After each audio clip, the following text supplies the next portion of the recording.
네, 오늘 새해 첫 주일에 우리가 함께 나눌 하나님 말씀은 누가복음 16장 1절에서부터 13절까지에 기록되어 있는 본문의 말씀입니다. 오늘 말씀은 하나의 단일한 주제를 다루고 있는 독립된 한 장의 말씀인 누가복음 16장에 기록된 말씀 가운데 포함되어져 있는 내용으로 어떤 특별한 사전 지식이 있지 않아도 충분히 이 말씀을 읽을 때 그 내용들을 누구나가 쉽게 이해할 수가 있는 그리스도의 재물관에 대한 예수님의 가르침의 말씀이라고 할 수 있습니다. 쉽게 말해서 그리스도인이라고 한다면 물질에 대하여 어떠한 인식을 가지고 있어야지만 되고 또 그 물질을 어떻게 사용해야지만 되는 것인지에 대하여 말씀하고 있는 예수님의 가르침의 말씀이라고 할 수가 있는 것입니다. WBC 주석 가운데 누가복음을 집필한 존 놀랜드라고 하는 교수님은 오늘 말씀의 내용을 주석하기에 앞서서 우리는 이 누가복음에 기록된 16장의 말씀을 15장에 기록된 말씀의 내용과의 밀접한 관계 속에서 읽어야지만 된다라고 이야기를 하면서 하나님께서는 이 누가복음 15장의 말씀과 16장의 말씀을 통해서 하나님의 율법에 대한 충성과 하나님 나라의 선포에 대한 응답이라고 하는 것은 둘 다 재물을 다루는 태도 속에서 드러난다라고 하는 사실을 말씀하고 있으신 것이다라고 설명을 하고 있습니다. 즉 쉽게 말해서 그 사람이 진심으로 회심했는가? 그 사람이 진짜로 거듭났는가? 그 사람이 정말로 그리스도 안에 거하고 있는가? 라고 하는 것은 그 사람이 그에게 맡겨진 재물을 어떻게 사용하는가를 통해서 분명하게 드러나게 되어 있다라고 하는 사실을 이 누가복음 15장과 16장에 이어지는 일련의 말씀들을 통해 우리에게 말씀하고 있으시다라는 것입니다. 그리고 그렇게 예수님께서는 오늘 우리가 함께 나눌 이 에피소드의 그 마지막 말씀에서 하나님과 재물을 겸하여 섬길 수 없다라고 말씀하시며 우리 모두는 이 땅에서의 삶의 시간들 가운데 하나님을 섬기든 아니면 재물을 섬기든 둘 중 하나를 섬기는 삶을 살게 되어 있다라고 하는 사실을 분명하게 증거하고 있으신 것입니다. 우리 자신은 그렇지 않다라고 생각할지 모르겠지만 하나님 보실 때 우리의 삶이라고 하는 것은 이 두 가지의 모습으로 극단적으로 양분되어질 수밖에 없다라고 하는 것. 이 사람은 나를 섬기는 사람이고 이 사람은 재물을 섬기는 사람이다. 이와 같이 두 부류로 나뉘어질 수밖에 없다라는 사실을 분명하게 말씀하여 주고 있으시다라는 것입니다. 우리 교회는 오늘부터 예배 중에 헌금 시간에 헌금 바구니를 돌리면서 헌금을 하기로 했습니다. 그리고 그와 같이 결정한 것에는 여러 가지 의미들이 담겨져 있습니다. 저는 최근에 온라인상에서 어떤 교회를 다니시는 분이 쓰신 글인 것 같은데 그분이 쓰신 글의 내용 가운데 제목이 목사님들 제발 예배 시간에 헌금 바구니 돌리지 마세요 라고 하는 제목의 글을 쓴 것을 본 적이 있습니다. 목사님들 제발 예배 시간에 헌금 바구니 좀 돌리지 마세요. 제가 그 글의 내용을 다 보진 않았는데 대략적인 내용은 성도들한테 헌금 강요하지 말고 헌금으로 부담 주지 말라는 의미의 글이었습니다. 그리고 그것이 오늘날 대다수의 교인들이 헌금에 대하여 갖고 있는 마음이라고 생각합니다. 오늘 이 시간 예수님의 재물과 관계된 가르침의 말씀을 통해 진정으로 거듭난 자의 마음 가운데 재물에 대한 어떠한 마음과 인식이 자리하게 되어야 하는지 자리하고 있어야 되는지를 깨닫게 되는 동시에 나는 과연 재물을 섬기는 자인지 하나님을 섬기는 자인지를 깨닫게 되는 은혜가 있기를 바랍니다. 나는 정말로 진심으로 하나님을 섬기는 자인지 아니면 하나님을 섬긴다라고 이야기하며 살아왔지만 실제로는 돈을 섬기며 살아온 것은 아닌지를 한번 돌아보게 되는 은혜가 있기를 바란다는 것입니다. 그리하여 우리의 삶이 누가 보아도 재물이 아닌 하나님을 섬기는 삶인 것이 명확하게 증거되어지는 삶이 되기를 바라는 마음들이 우리 각자의 마음 가운데 자리하게 되는 복된 시간이 되기를 바랍니다. 우리는 오늘 말씀의 시작이 또한이라는 표현으로 시작되고 있는 것을 분명하게 확인할 수가 있습니다. 여기서 또한이라고 번역된 표현은 오늘 말씀이 앞서 말씀드렸던 것처럼 15장에서 말씀하신 비유의 말씀들과의 연장선상에서 말씀하고 있으신 내용이라는 사실을 의미합니다. 그렇다면 앞선 15장에 기록된 말씀에는 어떤 내용들이 기록이 되어 있습니까?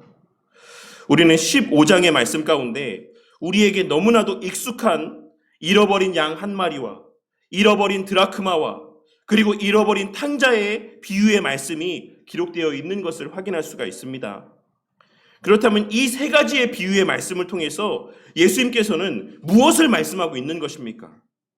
하나님께서는 이 세 가지의 비유의 말씀을 통해서 하나님께서 당신께 속한 자들을 얼마나 귀하게 여기시는지, 얼마나 아끼시는지, 또 그들에게 어떤 은혜를 베푸시는지를 분명하게 말씀하여 주고 있으십니다. 하나님께서는 이 세 가지의 비유의 말씀을 통해 하나님께서 당신의 택하신 자들을 끝까지 사랑하시고 끝까지 귀하게 여기시며 끝내는 다시 찾아내시고 다시 찾아오신다라고 하는 것을 말씀하여 주고 있으신 것입니다.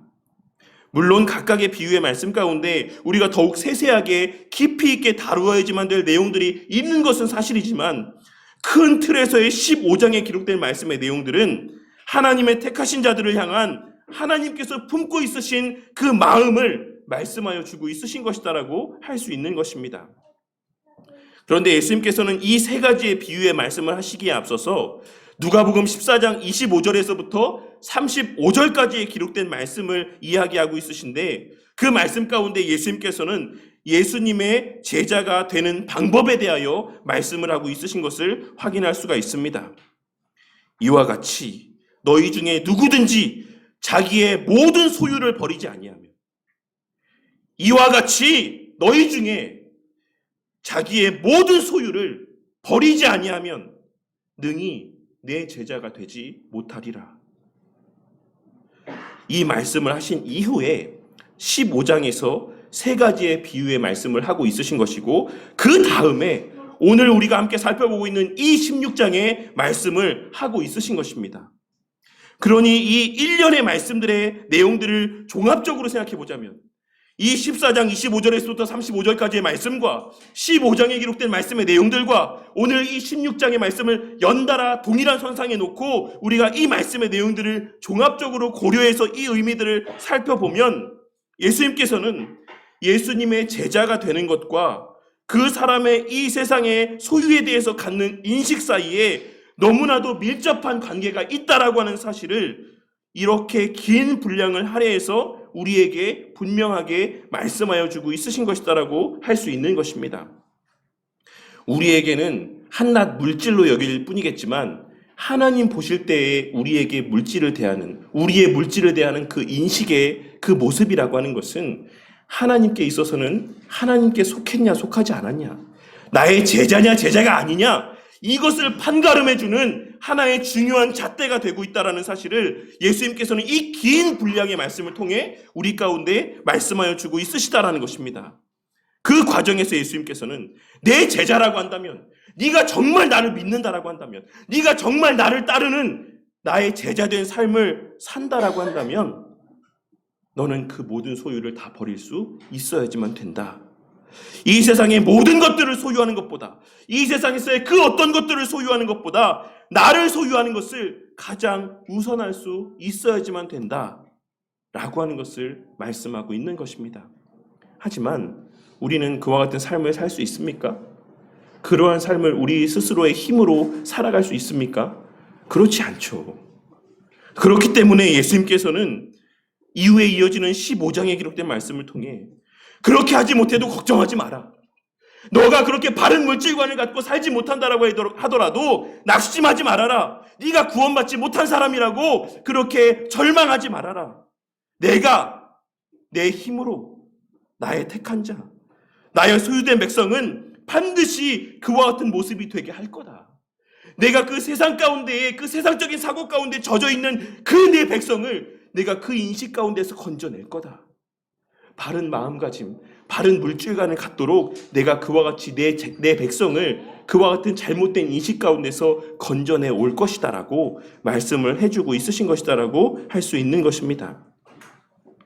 오늘 말씀에서는 그렇게 다시 찾아오신 당신의 백성들에게 나타내 보이게 하실 모습이자 또한 요구하시는 재물에 대한 바른 마음가짐을 다시 한번 말씀하여 주고 있으신 것이다라고 할 수가 있습니다. 그렇게 내가 내 백성을 찾아오고 난 이후에 나는 이러한 삶을 살게 할 거다. 내가 그 잃어버린 그 한 양을 찾아낸 이후에, 되찾아온 이후에 그 양에게 이런 삶을 살게 할 것이다 라고 하는 것을 이 16장에 기록된 말씀을 통해 우리 가운데 말씀해주고 있으신 것이다라고 할 수가 있는 것입니다. 쉽게 말해서 14장 33절 말씀에서 말씀하고 있으신 자기의 모든 소유를 버리는 삶의 구체적인 모습이 무엇인지를 오늘 말씀을 통해서 증거하고 있으신 것이자 15장에서 하나님의 은혜로 참으로 회개한 자, 진심으로 회개한 자의 모습은 어떠한 모습인지를 오늘 말씀에서의 재물과 관계된 말씀으로 우리에게 알려주고 있으신 것입니다. 그러니 우리 삶에서의 재물에 대한 우리의 마음가짐은 어떤 면에서 보자면 우리의 신앙에서의 한 부분에 속한 모습이라기보다는 우리의 삶의 전부를 의미하는 것이다라고 할 수 있습니다. 우리의 헌금이라고 하는 것, 우리의 하나님 앞에 헌금을 드리는 삶이라고 하는 것은 그저 이 예배 시간의 한 부분으로서 자리하고 있는 것이 아니라 이 예배 시간에 우리로서 할 수 있는 최상의 것, 극치의 모습이라고 할 수가 있다라는 것입니다. 그래서 그런 맥락에서 김홍전 목사님이라고 하는 분은 예배 시간 가운데 가장 극치의 순간은 하나님 편에서는 주의 말씀을 선포해 주시는 시간이고 우리 편에서는 하나님 앞에 헌금을 드리는 시간이라고 이야기를 하고 있는 것입니다. 그리고 그와 같은 맥락에서 우리 신앙의 선배들은 하나님 앞에 물질을 드리는 것을 너무나도 중요하게 여겼고 그렇기에 헌금 생활에 대하여 수도 없이 가르치고 교육하며 강조하고 권면하였던 것이다라고 할 수 있는 것입니다. 우리가 헌금을 하고 하지 않고는 단순히 우리 신앙에서의 한 부분의 문제가 아닌 우리 신앙의 본질에 속한 문제였기 때문에 그토록 예배 중 헌금에 대하여 강조했던 것이다라고 할 수가 있는 것이며 우리는 그 사실을 기록된 말씀 가운데 특별히 예수님의 가르침의 말씀을 통하여서도 너무나도 분명하게 깨달을 수가 있는 것입니다. 그렇다면 다시 오늘 말씀으로 돌아와서 예수님께서는 오늘 말씀에서 무엇을 말씀하고 있으십니까? 칼빈 선생님은 그의 공관복음 주석에서 오늘 말씀에서의 이 비유의 내용에 대해서 말씀을 하시면서 이 비유의 각 부분을 지나칠 정도로 상세하게 검토하는 자들은 훌륭한 신학자가 아니라고 하는 사실을 우리는 발견할 수 있다라고 이야기하고 있습니다. 칼빈 선생님이 이와 같이 이야기하고 있는 바가 어떤 의미입니까? 이 비유의 말씀이 굳이 신학자들의 해석을 통하지 않고서도 우리가 너무나도 쉽게 이해할 수 있는 명료한 말씀이라는 사실을 말씀하고 있는 것입니다.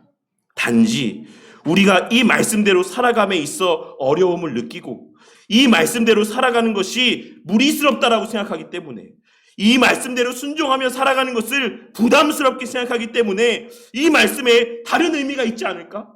이 말씀이 정말 헌금을 강요하는 헌금을 우리 가운데 하게 만드는 그런 의미들만이 이 비유의 말씀 가운데 담겨 있는 것인가? 라고 계속해서 이 말씀을 깊이 살필 뿐인 것이지 사실 이 말씀 자체를 통해서 예수님께서 말씀하시고 있는 것은 우리가 읽음을 통해서 이해할 수 있는 그 표면적인 의미 바로 그 자체라고 하는 사실을 이야기하고 있는 것입니다.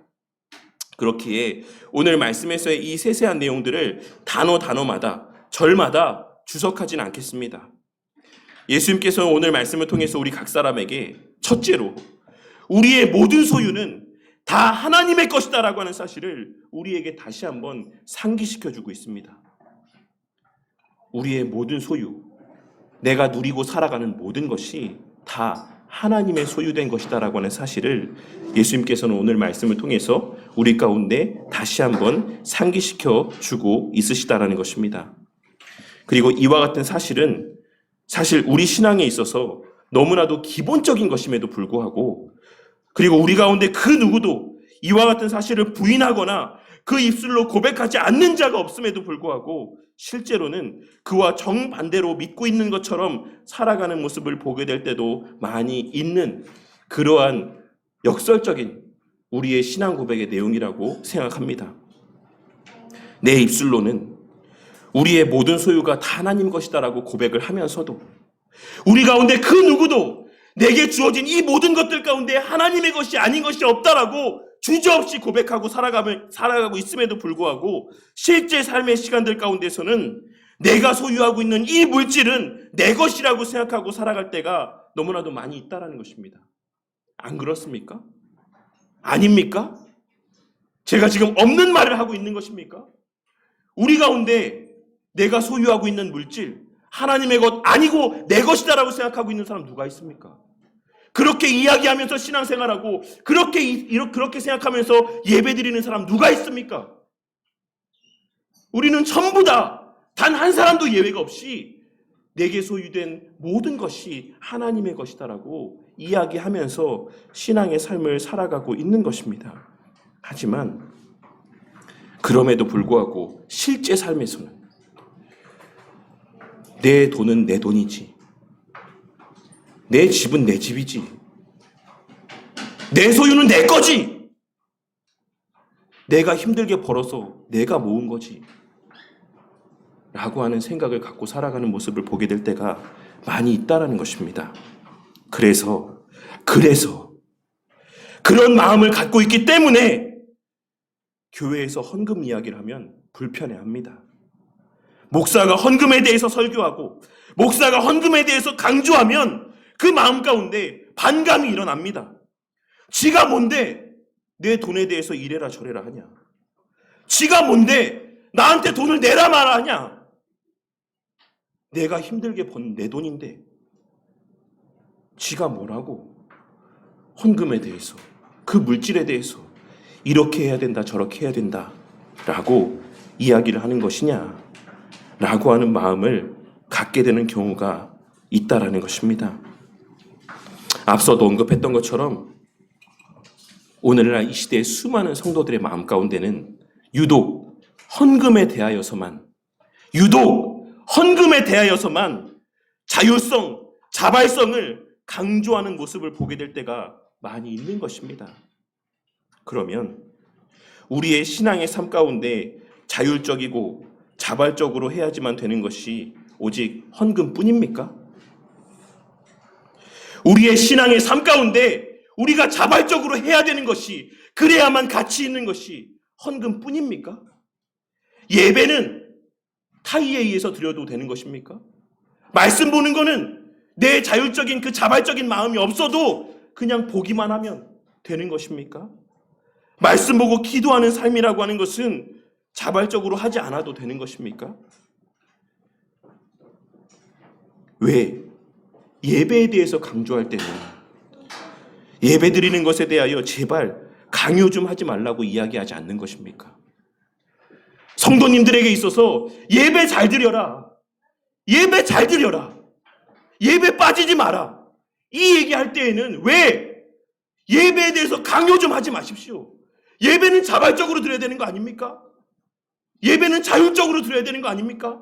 내 마음에 내켜서 드려야 되는 거 아닙니까? 이런 말들을 하지 않는 것입니까? 왜 말씀 보고 기도하는 것을 이야기할 때에는 자발적으로 할 때까지 그냥 좀 내버려 두라고 이야기하지 않는 것입니까? 왜 유독 헌금에 대해서만큼만, 왜 유독 물질에 관한 것에서만큼만 하나님께서는 자발적으로 자원하여 드리는 예물을 받으시는 것이니까 강요하지 말고 강제하지 말라고 이야기하는 것입니까? 만일 그렇다라고 한다면 우리는 우리 자녀들에게도 말씀 보는 것에 대해서도 그 어떤 이야기도 해서는 안 되는 것이고, 예배 드리는 것에 있어서도 그 부모로서 그 어떤 말도 해서는 안 될 것입니다.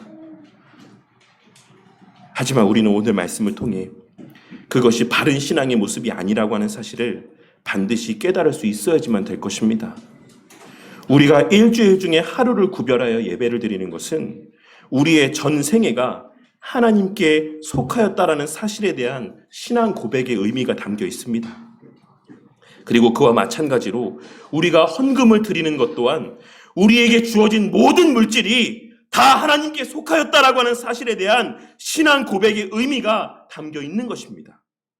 우리는 물론 우리가 가진 모든 것을 있는 힘껏 하나님 앞에 또 주님의 선한 일들을 위해 드려야 되는 것이 맞지만 액수의 많고 적음을 떠나 우리가 헌금을 하는 행위 그 자체에 그와 같은 신앙의 고백의 의미가 담겨 있다는 것을 기억하고 오늘 말씀에서의 예수님의 비유의 말씀을 통해 우리가 주의 몸된 교회 안에서 예배 시간 가운데 헌금을 드리는 행위 또한 우리의 청지기로서의 본분에 대한 자각을 고백하는 의미가 담겨 있다라고 하는 사실을 발견하고 깨달을 수 있어야지만 되는 것입니다.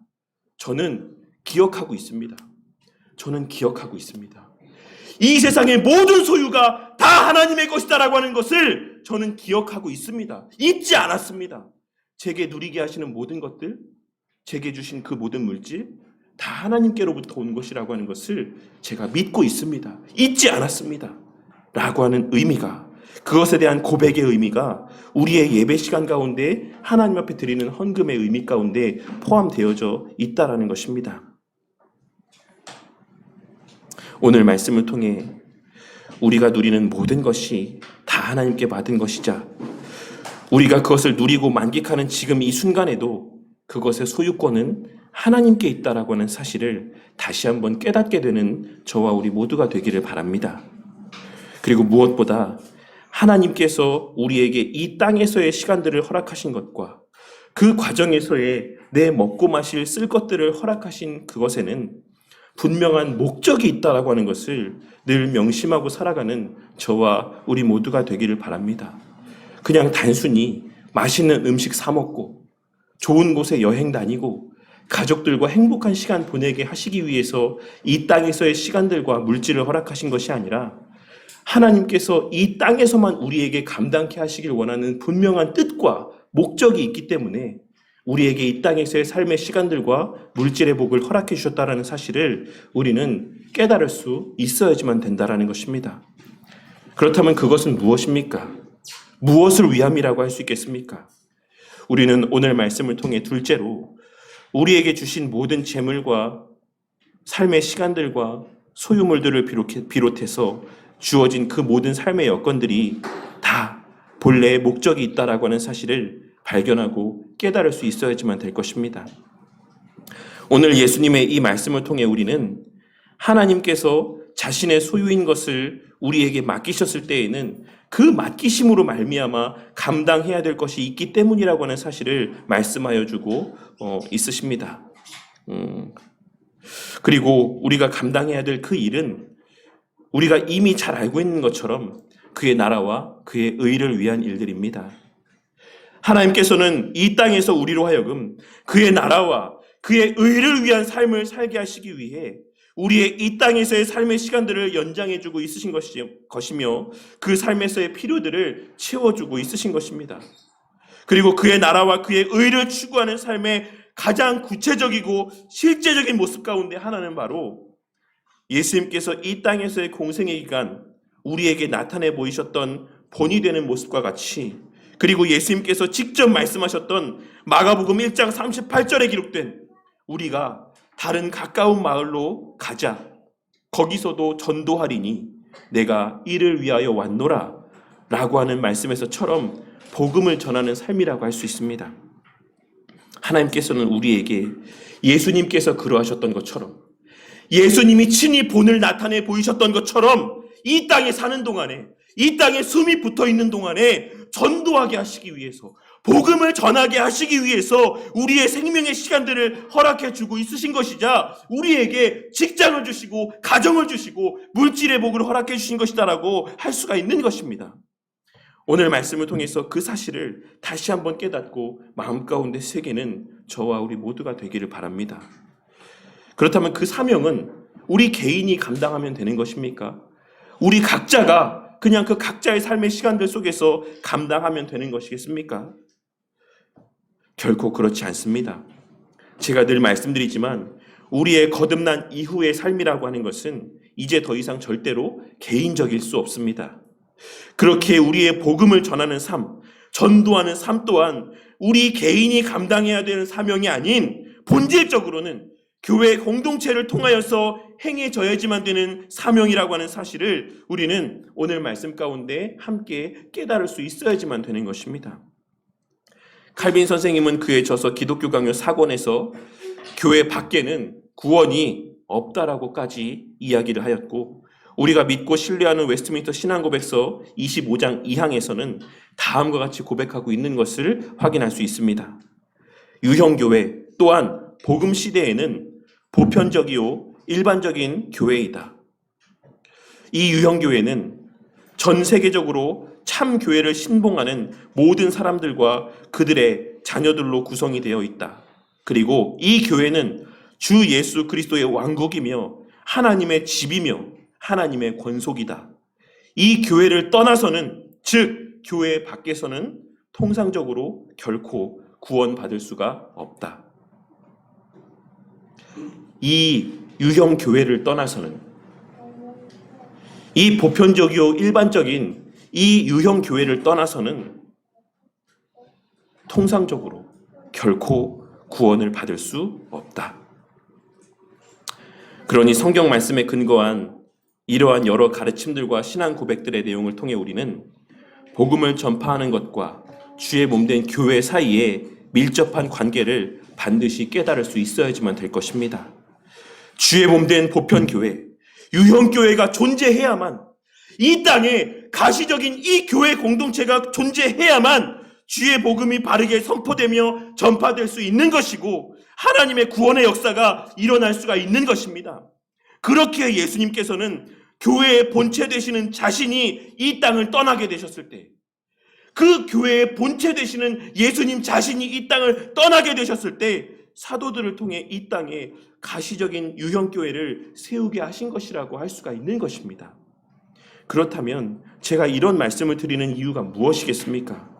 그것은 예수님께서 오늘 말씀에서의 이 비유의 말씀을 통해 우리에게 허락하신 재물의 사용에 대해서 말씀하고 있으신 것들 가운데 하나님의 허락하신 재물을 주의 몸된 교회와 그 교회 공동체를 위해서 사용하라고 하는 의미가 담겨 있는 것이라고 할 수 있기 때문입니다.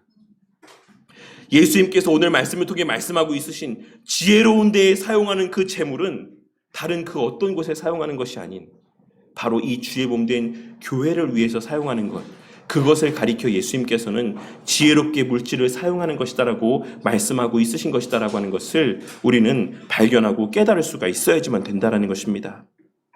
오늘 말씀에서 예수님께서 불의한 청지기가 칭찬을 받았다라는 사실 또한 말씀하고 있으신 것은 그에게 그 주어진 재물을 자신의 미래를 위해 선용할 수 있는 지혜가 있었다라고 하는 사실을 강조하시기 위함입니다.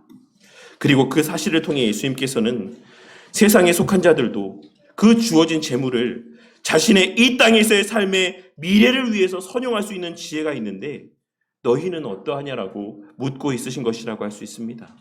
쉽게 말해 너희들의 삶의 가치가 어디냐? 너희들의 삶의 주안점은 어디에 있느냐?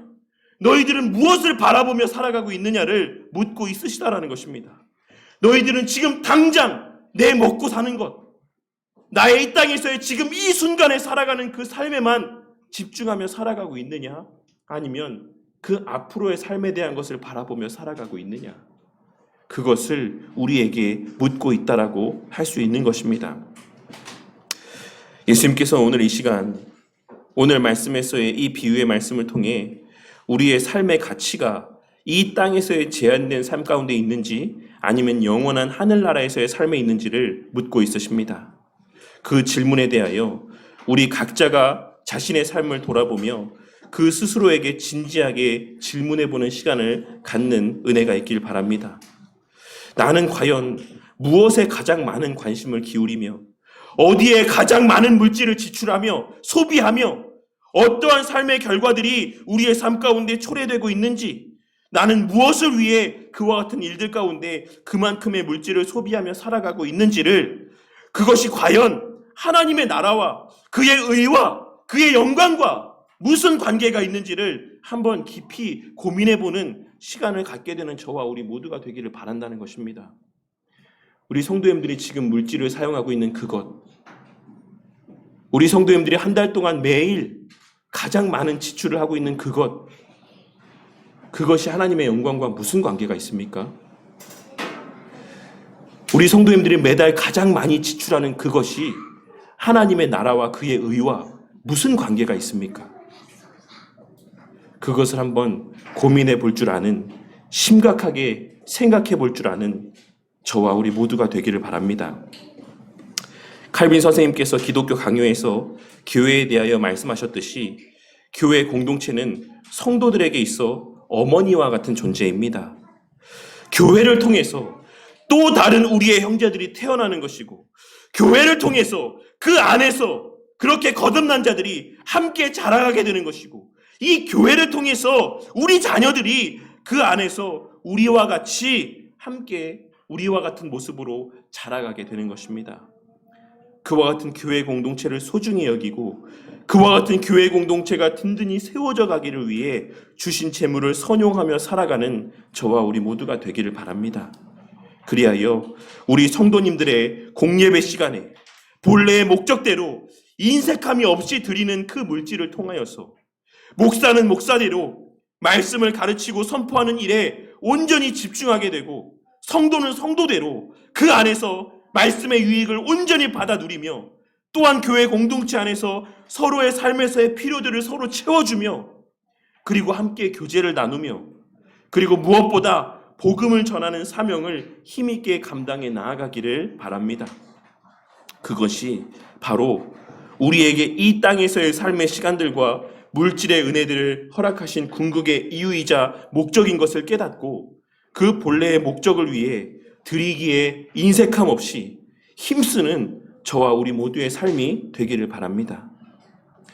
예전에도 말씀드렸지만 예수님께서 오늘 말씀에서 물질과 관계된 우리의 삶에 대해서 말씀하시기를 지극히 작은 것에 충성하는 삶이라고 말씀을 하고 있으신 것을 유심히 살필 줄 아는 저와 우리 모두가 되기를 바랍니다.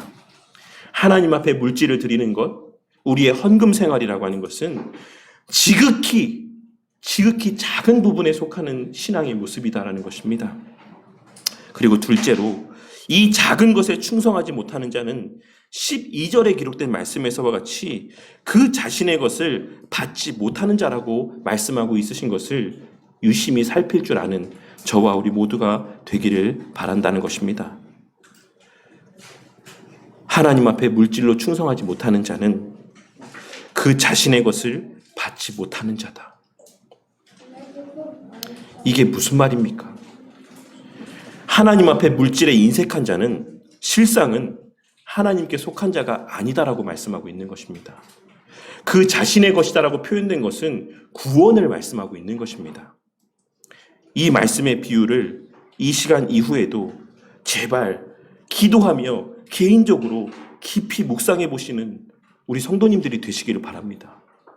오늘 말씀의 이 누가복음 16장 1절에서 13절의 말씀을 통해서, 그리고 14장 25절에서부터 16장 마지막까지의 기록된 말씀을 통해서 도대체 예수님께서 어떤 의도로 이 말씀을 하고 있으신 것인지, 이 말씀을 통해서 제발 우리에게 깨달았으면 하고 말씀하고 있으신 것이 무엇인지를 제발 묵상하며 깨닫게 되는 은혜가 있으시기를 바란다는 것입니다.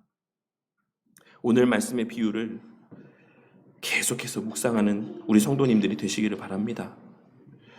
제가 왜 헌금을 강조합니까? 제가 왜 예배 시간에 헌금 바구니를 돌리기로 한 것이다라고 생각하십니까?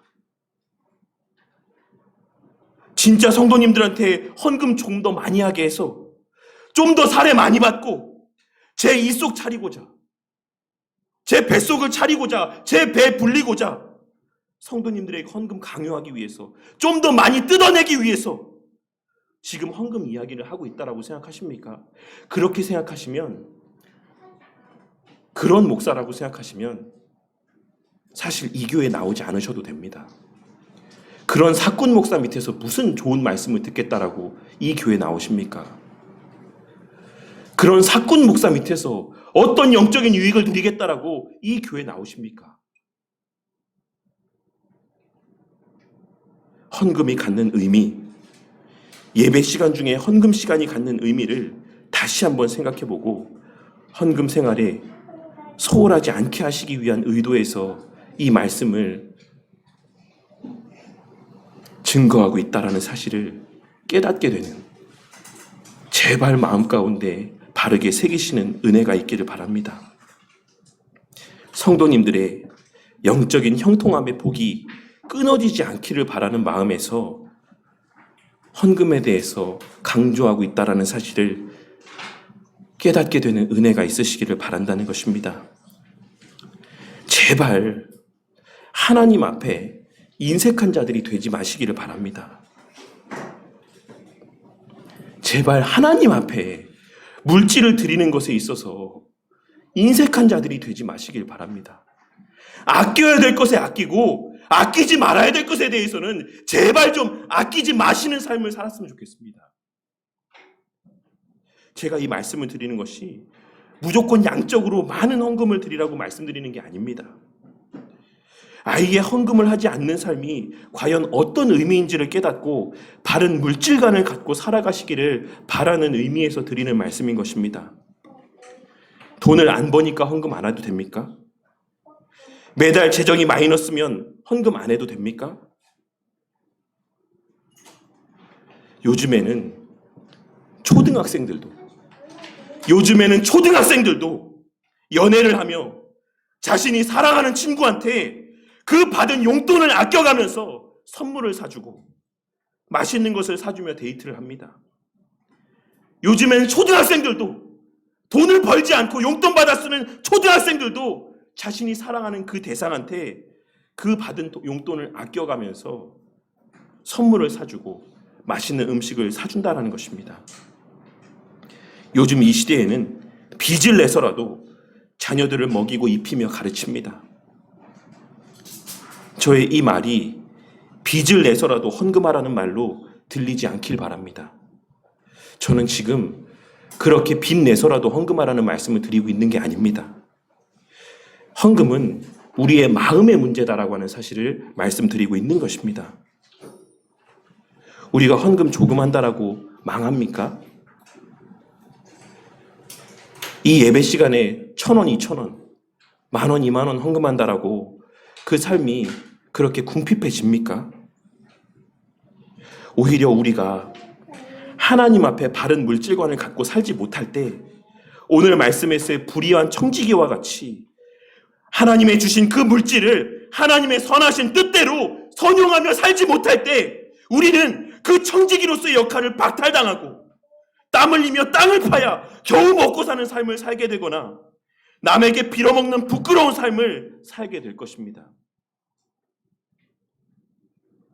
우리가 주신 물질을 바르게 선용하며 살지 못할 때 우리는 땀 흘리며 땅을 파야지만 겨우 먹고 사는 삶을 살게 되거나 남에게 빌어먹는 부끄러운 삶을 살게 될 것이다라는 것입니다. 하나님의 자녀로서의 품이 있고 기쁨과 만족과 감사가 가득한 삶이 아닌 물질의 노예가 되어서 내 생계를 책임지는 그 사람의 종이 되어서 하나님의 종이 아닌 내 생계를 책임지는 그 월급을 주는 사람의 종이 되어서 빌어먹는 삶을 살게 되고 겨우 내 입에 풀칠하는 데 급급한 비참한 삶을 살게 될 것이다라는 것입니다. 예수님께서 우리의 물질관과 관계된 이 16장의 말씀을 어떠한 비유의 말씀으로 끝맺음하고 있는지를 유심히 살필 줄 아는 저와 우리 모두가 되기를 바랍니다. 예수님께서 이 16장의 말씀을 무엇에 대한 비유의 말씀으로 끝맺음하고 있으십니까? 부자와 거지 나사로에 대한 말씀으로 이 물질에 대한 가르침을 끝맺음하고 있으십니다. 예수님께서는 이 말씀을 통해 이 땅에서 거지같이 살아도 하나님께 대하여 부유한 삶을 살아가는 자들이 되기를 바라시는 마음에서 이 16장에 기록된 말씀을 부자와 거지 나사로에 대한 말씀으로 끝맺음하고 있다라는 사실을 깨닫게 되는 은혜가 있으시기를 바랍니다. 우리가 함께 수요일마다 나누고 있는 빌립보서의 말씀 가운데 바울 사도는 빌립보 교회 성도들의 바울 사도를 향한 물질의 헌신을 가리켜 이는 받으실 만한 향기로운 제물이요 하나님을 기쁘시게 한 것이라고 말씀을 하고 있습니다. 그리고 그에 덧붙여 나의 하나님이 그리스도 예수 안에서 영광 가운데 그 풍성한 대로 너희의 모든 쓸 것을 채우시리라 라고 하는 축복의 메시지 또한 전하고 있으신 것을 마음 가운데 새기는 우리 성도님들이 되시기를 바랍니다. 바울 사도의 고린도후서 9장 말씀에서의 각각 그 마음에 정한 대로 할 것이요 인색함으로나 억지로 하지 말지니 하나님은 즐겨내는 자를 사랑하시느니라 라고 하는 이 말씀이 인색함으로 할 거면 헌금하지 않아도 된다라는 것을 말씀하고 있는 것이 아니라 즐거움으로 헌금해라! 즐거움으로 헌금을 해라라고 하는 것에 방점이 있다라는 사실을 깨닫게 되는 은혜가 있으시기를 바라는 것입니다. 이것은 우리가 헌금을 하지 않아도 된다라는 것에 대한 당위성을 제공해 주는 말씀이 아니라 우리는 헌금을 해야 되는데 어떤 마음으로 해야지만 되는지를 말씀하고 있는 교훈의 메시지인 것을 깨닫게 되는 은혜가 있으시기를 바란다는 것입니다.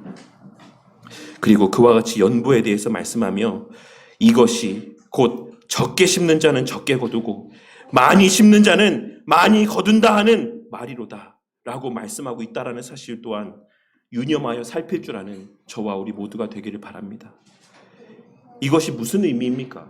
헌금 많이 하면 물질적으로 넘치게 더 배로 갚아주신다라는 것을 말씀하고 있는 것입니까? 아닙니다.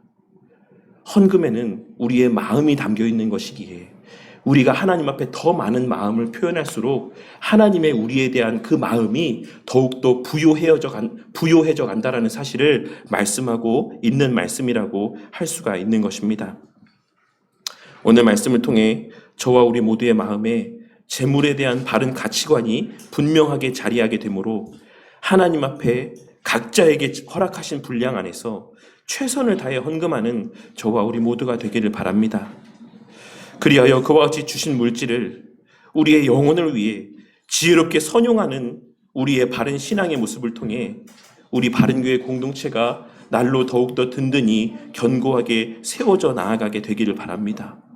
그리고 그 과정 속에서 우리의 신앙 또한 날로 더욱 견고히 세워져 갈 뿐만 아니라 주의 복음이 이 지역 가운데 전파되어져 가고 우리 자녀들 또한 그와 같이 견고히 세워져 가는 이 교회 공동체 안에서 말씀으로 바르게 양육되며 이 교회라고 하는 든든한 울타리 안에서 어머니와 같은 이 교회의 품 안에서 무럭무럭 자라가게 되는 은혜가 있기를 바랍니다.